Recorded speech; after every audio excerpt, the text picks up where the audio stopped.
जुने जळगावातील कुडापा चौक परिसरात आज सकाळी भीषण दुर्घटना घडली। सकाळी 10च्या सुमारास घरगुती गॅस सिलेंडरचा मोठा स्फोट झाल्यानंतर लागलेल्या आगीत तब्बल 3 घरे जळून खाक झाली आहेत। प्राथमिक माहितीनुसार शॉर्ट सर्किटमुळे ही आग लागल्याचा अंदाज व्यक्त केला जात आहे। लाकडी पार्टिशनमुळे आगीने वेगाने रुद्र रूप धारण केले आणि घरातील संसारोपयोगी वस्तू, रोख रक्कम, दागिने आणि महत्त्वाची कागदपत्रे या आगीत जळून खाक झाली आहेत।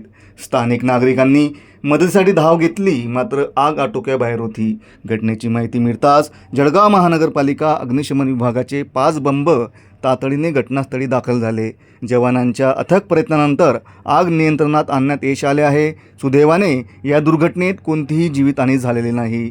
दरम्यान स्थानिक नगरसेवक पियुष ललित कोल्हे यांनी घटनास्थळी भेट देत पीडित कुटुंबांना धीर दिला असून मदतीचे आश्वासन दिले आहे।